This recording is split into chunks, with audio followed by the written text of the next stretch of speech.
Bonjour les amis, je vous fais cette vidéo ce dimanche 23 mars à 10h30 du matin avant d'aller faire un petit tour au marché. Et je vous avoue qu'à 9h, je ne savais toujours pas ce que j'allais vous dire. Bon alors certes, le plus facile c'était de revenir sur les grandes manifestations contre l'extrême droite, le racisme, les idées, les relais, tout ça. Le bide quoi, bon et puis de vous parler de quand même l'impunité étonnante des organisateurs, c'est les filles, hein. À bas l'État, les juifs et les fachos, c'est pas mal. À mort Bolloré, c'est radis, c'est savoureux. Et je me disais que, eux, ils vont encore s'en sortir les cuisses propres, qu'ils vont avoir aucune poursuite, alors que si nous, on fait une manifestation et que dans nos mots d'ordre, il y a à bas les meuzes fachos, je suis pas sûr qu'on se retrouve pas à la 17e vite fait, voire en garde à vue immédiatement. Donc, j'en étais à dire, bon, j'ai déjà tout dit là-dessus, et d'un seul coup, à 9h30, je reçois un petit message d'une amie, Anne-Marie, fidèle lectrice de Riposte Laïque, qui me dit, t'as vu, hier, Michel Onfray, il a parlé de toi sur CNews. Je dis, ah bon, qu'est-ce que c'est cette histoire?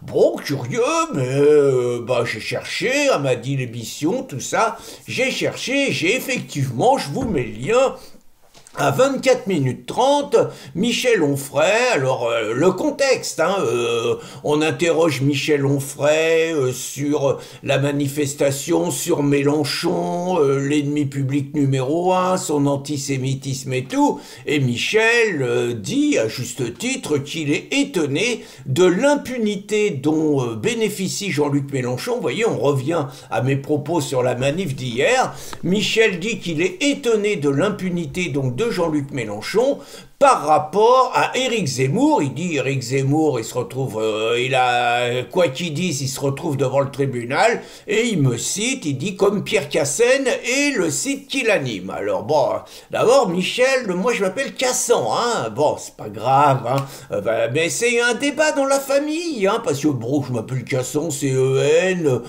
Bon, je sais pas, j'ai toujours entendu mon père et ma mère se faire appeler Casson, moi je dis Casson, j'ai un frère qui lui se fait appeler Casson, bon pourquoi pas, Donc c'est Casson, mais c'est pas l'essentiel, je le remercie d'abord d'avoir parlé de nous, il aurait ajouté Riposte Laïque, c'était un petit coup de pub, mais j'ai envie de rebondir sur Michel Onfray sur CNews, d'abord c'est bien que Michel Onfray ait une tribune sur CNews. Et je reviens aux manifestants d'hier, ce qu'ils ont tous en commun, c'est la haine de la liberté. Vous voyez, et CNews incarne la liberté, CNews incarne la liberté d'expression, CNews incarne le pluralisme, alors ils donnent la parole, ils ont donné longtemps la parole à Éric Zemmour, c'est bien, ils donnent la parole maintenant à Philippe de Villiers, qui franchement fait un tabac, ça plaît aux gens, c'est bien, et je pense que Michel Onfray amène aussi, avec sa particularité, amène une approche qui permet aux téléspectateurs tout simplement d'avoir des informations, des visions du monde qu'ils n'ont pas sur les autres chaînes et de faire leur libre choix. Ce qui est inconcevable pour les petits gauchos et tous les manifestants de gauche qui ne rêvent que d'une chose, après avoir eu la peau de CNews, de C8, c'est d'avoir la peau naturellement de CNews, d'Europe 1, du JDD et de tout ce qui appartient de près ou de loin à ce qu'ils appellent l'Empire Bolloré, le groupe Bolloré, qu'ils exècrent de tous les pores de leur peau, si j'ose dire. Alors ça me permet de rebondir en disant que moi j'aime bien Michel Onfray, franchement l'homme est sympathique, c'est un esprit libre, c'est quelqu'un qui est capable de se remettre en cause et c'est pas moi qui vais dire le contraire, ça me le rend sympathique, tout simplement parce que c'est quelqu'un qui a été confronté au réel, c'est-à-dire que c'était un gars qui dans les années 2000-2010 était plutôt proche de Besancenot et de Mélenchon, et puis qui a vu la réalité, qui était anti-catho primaire et qui a compris que la réalité c'était pas le catholicisme qui nous menaçait, qui a fait une introspection sur lui-même, je pense intéressante, et y compris qui n'a plus, et là-dessus je partage avec lui, qui n'a plus la même haine du catholicisme qu'il a pu avoir à une époque de sa vie et qui aujourd'hui a une relation apaisée avec cette religion, considérant quand même qu'elle est le socle un petit peu de l'histoire de France, même si on vit dans un pays laïque.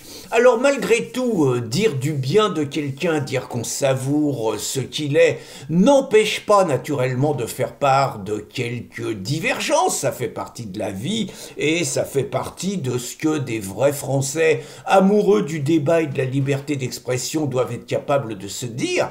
C'est-à-dire que bon, Michel, à l'époque du Covid, il nous a pas trop plu, quoi. Bon, on l'a jamais trop massacré parce qu'on l'aime bien, mais entre nous, entre lui et Robert Ménard, de temps en temps, on se demandait lequel allait être le plus liberticide de tous les covidistes. Alors si Robert Ménard n'a jamais fait, on va dire, n'a jamais émis des regrets par rapport à ses propos, bon, Michel a un peu rétro-pédalé, mais bon, on est quand même obligé de se dire qu'avec lui, on aurait quand même été picousé de force au nom des valeurs de la République, au nom du respect des libertés et tout, mais qu'il avait quand même tout faux, quoi. Donc ça, c'est une chose. Et puis, en toute amitié également, bah moi, j'avoue apprécier le courage de Michel sur l'islam. Il a pris des risques, il est menacé, il a dit des choses, il a quand même tranché. On n'oubliera jamais comment il avait séché Alain Juppé, surnommé Ali Juppé, sur un plateau de télévision en lui demandant s'il avait lu le Coran et en lui faisant la leçon. Mais j'avoue qu'en ayant écouté l'émission, j'ai un peu tiqué quand même. Je vous explique, hein, sur un passage. Alors le passage, ça part du débat sur le voile dans le sport et de la prise de position de Wauquiez qui va bien, un scandale, etc. La position du gouvernement. Bon, là-dessus, Michel est excellent, c'est-à-dire qu'il montre l'hypocrisie de Wauquiez et surtout l'hypocrisie du gouvernement, et il rappelle que tous les mecs du gouvernement qui racontent qu'il faut interdire le voile dans le sport sont les mêmes qui se sont alliés au niveau des élections avec les insoumis qui sont pour le voile dans le sport, et donc il signale toute l'hypocrisie du discours. Jusque-là, je veux dire, je bois ses paroles, il n'y a aucun problème. Mais il y a un moment, là ça couine, hein, c'est-à-dire que Michel commence à nous raconter que ce qui compte, c'est pas le voile, c'est ce qu'il y a dans la tête des gens. Là, je commence à me dire, où c'est qu'il nous embarque? Et donc, il nous raconte qu'il peut y avoir des petites minettes sémillantes, craquantes, sexy, qui malgré tout ont leur voile. Et il dit, donc, celles-là, elles sont pas pour la charia. Et il nous fait le coup de la vieille mamie, qui a son voile également sur la tête, et qui ferait pas le coup de la charia. Et en gros, il nous raconte après, sur les accompagnatrices voilées dans les écoles, alors là, il nous fait du Caroline Fourest en disant qu'il faut arrêter les conneries au nom de la laïcité, qu'elles ont tout à fait leur place pour accompagner les sorties scolaires, et que faut pas être dogmatique et obtus. En gros, c'est le discours de Michel. Bah si, Michel, là, désolé, alors, moi, c'est clair, moi, je suis pour l'interdiction du voile dans la rue, tout simplement, comme j'étais pour l'interdiction du voile intégral, tout simplement parce que c'est un marqueur de l'islam, et que c'est un marqueur de l'islam. Moi, je suis pour la fermeture de toutes les mosquées, je suis pour l'interdiction de la djellaba, je suis pour la fermeture de toutes les boucheries halal, et je suis pour l'interdiction de toute visibilité de l'islam dans la société. Certains vont me dire, mais c'est un discours de guerre. Bah oui, mais si on n'est pas capable de le faire quand ils sont 10 millions ou 12 millions, je préfère ne pas penser à ce que sera la France quand il y en aura 20 millions si on ne fait pas une remigration massive. Mais surtout, le voile, c'est pas ce qu'il y a dans la tête des gens, c'est les gens qui portent le voile, c'est des petites soldates de l'islam. Qu'elles soient conscientes ou pas qu'elles militent pour une société où on va imposer la charia, je m'en fous. Moi, ce que je vois, c'est qu'elles m'imposent mon voile, c'est qu'elles m'imposent leur voile.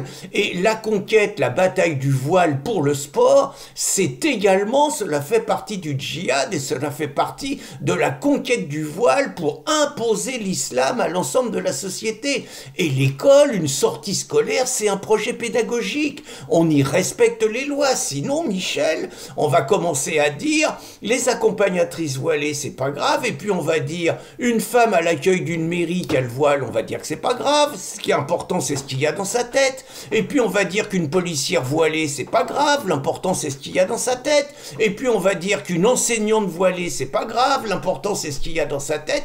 Et on va plus s'arrêter. Donc j'émets en toute fraternité et en toute amitié un désaccord très fort avec Michel Onfray sur cette question. peut-être sur d'autres beaucoup moins importantes. Il n'empêche que je remercie Michel Onfray d'exister, d'être l'homme libre qu'il est et de s'exprimer avec toute la conviction qui est la sienne, avec la bonne foi qui est la sienne, même si de temps en temps je ne partage pas tout ce qu'il dit. L'essentiel, c'est qu'il existe et vive plus que jamais. La liberté d'expression, qui, faut-il le rappeler, est incompatible avec l'islam et avec celle qui porte le voile. Bonne journée les amis!